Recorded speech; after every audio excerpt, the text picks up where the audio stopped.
Grégoire Lefaubar, je vais vous interpeller sur le chapitre 13 concernant donc la presse, il faut le dire, et les images télévisuelles et la presse écrite. En fait, on est un peu surpris de voir dans ce chapitre, sur un même plan, mais sinon un peu plus élevé pour les dépêches de Brazzaville par rapport aux autres médias nationaux qui existent. Alors vous me surprenez agréablement parce que en vous entendant, vous venez de lire les livres, mais vous avez compris le fond. Non, ce n'est pas une part belle qui est faite. Il y a une chose sur laquelle vous devez être d'accord avec moi. D'abord, je parle de la semaine africaine. Tout à fait. Comme fondement. J'ai parlé un peu de liaison. Plus loin, quand vous verrez les écrivains, Jean Malonga. Mais pourquoi la dépêche? Dans notre mémoire collective, c'est la première fois que nous avons un quotidien. C'est pour cette raison. C'est pour cela que je pense que vous êtes dans une posture de nous coincer absolument, puisque vous avez à chaque fois des réponses. C'est pour marquer la singularité, parce que le rapport à l'écriture, le rapport au livre, va être conditionné pour les générations futures. Chaque jour, ils vont économiser 100 francs pour acheter un journal. Ce que vous faites ici en France, le Monde, on le consomme régulièrement. Alors, les autres médias congolais, notamment, vous parlez de choc, en fait, c'est décrit avec un peu d'humour, mais en même temps, un peu d'inquiétude en se disant, demain, les autres, vous n'êtes pas trop sûrs qu'ils vont rester, les dépêches, encore moins, s'il y a quelque chose. Est-ce que vous vous projetez, en fait, aujourd'hui, en vous disant, qu'est-ce qu'on va avoir? Est-ce que vous liez, voilà, une question qui est un peu insinueuse, est-ce que vous liez le destin, par exemple, de ces différents médias à la sphère politique? C'est très agréable d'avoir cette conversation avec vous, parce que dans des pays qui ont une économie assez faible, où tout est lié aux politiques, il ne faut pas se leurrer. Le destin de certains journaux peut être lié à la sphère politique. C'est ça l'inquiétude pour laquelle j'adhère à votre propre intuition. La semaine peut traverser les temps, mais avec la foi, c'est par la foi. Voilà. Il fallait vraiment la foi pour la semaine. Mais quand on veut agir, il faut donner l'impression qu'on ne va pas mourir pour faire de grandes choses. Parce que peut-être qu'en quittant ici, ça s'appelle la dernière rencontre. Oui. Voilà. Et par rapport à ça, il y a quand même aussi de l'humour. En fait. On voit de l'humour à quelque part. On connaît quand même assez sérieux. Oui, mais l'humour, vous le savez très bien. C'est peut-être Victor Hugo qui me dit, par exemple, sur la musique. C'est des sons inadaptés qui font danser des gens normaux. L'humour, c'est une capacité de transcender un certain nombre de problèmes. Vous savez, par exemple, le sourire, c'est l'art de dessiner un sourire. Le sourire, la musique, c'est l'art de dessiner un sourire. C'est Moussoumet qui a dit, je l'ai cité, à l'ouverture du premier festival. Donc l'humour, parce que si vous ne faites pas l'humour, il y a des questions qui ont conduit à la mort. Quand je parle de Diawara, si vous ne mettez pas, vous ne prenez pas de recul, mais c'est dramatique, c'est des jeunes gens qui sont partis à cause de leurs idées. Oui. Mais on ne peut pas mettre l'humour partout, mais il y a une manière de dire des choses graves avec une certaine souplesse. Voilà. Cette souplesse, on l'en sent un peu moins quand vous évoquez les nouvelles technologies. C'est-à-dire on se rend compte, est-ce que c'est parce que le pays est en retard?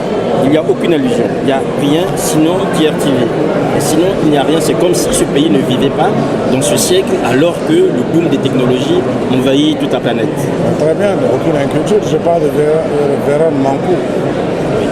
Oui, à la fin. Je parle du jeune Véron Mankou qui a moins de 40 ans. Donc lui, il symbolise cette avancée. Mais la haute technologie est empêchée par l'obstruction de la gouvernance politique quelquefois. On cherche, on retarde pour vérifier comment arrêter, filtrer les informations. C'est ça qui retarde un peu. Et moi, je suis inquiet parce que plus vous retardez, moins vous comprenez les choses qui avancent. Oui, parce que les technologies évoluent. Alors, par rapport à ça, cette inquiétude, est-ce qu'aujourd'hui vous pensez qu'on peut arriver à apporter des choses positives, notamment, nous avons vu que le pays a salué en fait l'action de Véronique Monko, mais en même temps, vous mettrez, alors je me mets au défi, moi j'ai un téléphone ici de Véronique Monko, mais est-ce qu'ici on voit parmi les gens qui sont ici, notamment les Congolais du Congo, est-ce qu'ils en ont, est-ce qu'il y a vraiment une solidarité dans ce cadre-là? Je vois le piège encore. Vous voulez parler du patriotisme économique. Je ne voulais pas utiliser le mot, mais parce que c'est souvent assez... Votre allusion intelligente, je la comprends. En réalité, vous défensez le porte ouverte, mais concernant tous les Congolais, ben, vous voyez, il y a une mentalité bizarre. Ça aurait été un autre Africain que les Congolais iraient acheter, parce qu'on n'a pas encore ce nationalisme positif. Effectivement, il faut encourager les jeunes gens comme nous, parce qu'on parle quand même du Congo en bien. Oui. En bien. Et moi, je suis d'accord avec vous qu'il faut faire la promotion, chacun ce qui le concerne. On devrait, si on a deux téléphones, avoir le deuxième, celui de Monko. Il n'y a que de cette manière qu'on peut prospérer. En parlant de prospérité, je vais revenir sur la situation qui est la vôtre aujourd'hui. Politiquement, vous vous situez comment? Quand on vous lit ici, finalement, vous embrassez toute l'histoire du Congo. C'est le Congo qui parle, André Grégoire Lefoba, ou c'est Lefoba qui parle dans le Congo? Merci, je me trouve là où je suis. Je me trouve là où je suis. Donc, il n'y a pas... Non, il s'agit qu'il faut que les générations, les nôtres, par rapport au vote, chaque génération a un problème à résoudre. Il est évident que si vous avez déjà résolu certains problèmes, celle qui viendra après aura moins de problèmes à résoudre. On ne peut pas toujours être passéiste en train de pleurer le passé. J'ai été en responsabilité. Je m'interroge sur la vie publique et je m'intéresse à la vie publique. C'est un intérêt, un engagement personnel. Mais je me situe dans la mouvance de ceux qui pensent que le Congo ne peut se développer qu'en réunissant toutes les intelligences. Parce qu'il n'y a pas une intelligence du pouvoir et une intelligence de l'opposition. L'intelligence est neutre en soi et de part. Et donc moi je suis pour que les lumières arrivent au Congo. Et les lumières c'est quoi? C'est la concentration de l'intelligence produite par un pays. Voilà mon vœu. Et ce n'est que de cette manière que quand Domba est ça aux joueurs, pour l'équipe nationale, personne ne savait quand ils jouent qu'ils sont à l'étoile du Congo de Cameroun. Vous êtes en même temps professeur d'université à Maringouabi. On va juste terminer cet entretien pour vous nous donner quelle est la portée pédagogique de cet ouvrage. Bon, c'est à vous. On a dit au départ, c'est pas une livre d'histoire. Oui, c'est à vous de juger. Il y a un peu d'histoire, mais il y a un peu de tout. Pour vous livrer la confidence, ce livre a été demandé pour en faire une pièce de théâtre pour que ça aille dans les écoles. Donc, disons du patriotisme économique et de cette solidarité, je vous livre à vous la première information. Il y a une pièce de théâtre qui peut, si les pouvoirs publics accompagnent cet engagement, être diffusée dans les écoles.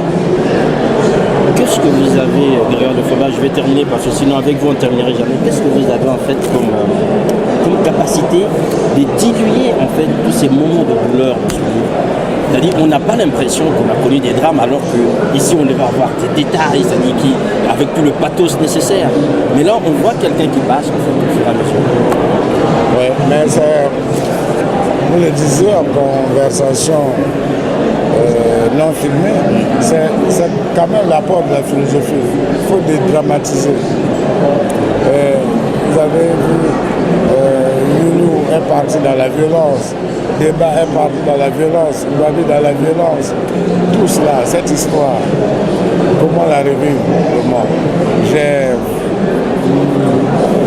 pas voulu en parler particulièrement, mais à travers les lettres, tu vois, parce qu'il y a deux manières d'être triste.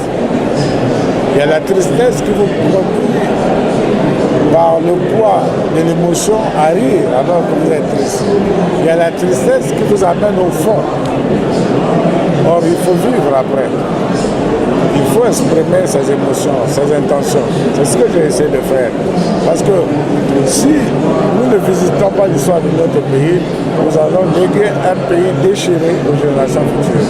Et quand vous avancez en âge, pour chaque individu, pour sa famille, c'est vouloir que les enfants soient ensemble. Et pour quelqu'un qui a été dirigeant, si vous avez une ambition pour le pays, pour vos compatriotes, c'est d'éviter qu'après vous, que le pays soit déchiré. C'est ce que j'ai essayé d'exprimer à partir de l'expérience que j'ai eue. Avec cette expérience, je n'ai plus l'expérience du verbe, mais j'ai le verbe de l'expérience, la petite expérience que j'ai vécue en étant en responsabilité nationale. Merci Grégoire Lofoba. Voilà, dans son dernier ouvrage, Le curriculum vitae du Congo, lisez-le, c'est vraiment quelque chose de très intéressant, très important pour comprendre l'histoire de notre pays.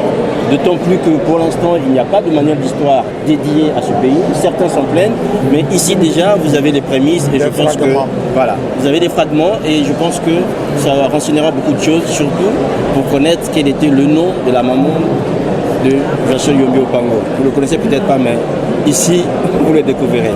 Encore merci Grégoire Lofoba. C'est moi qui vous remercie.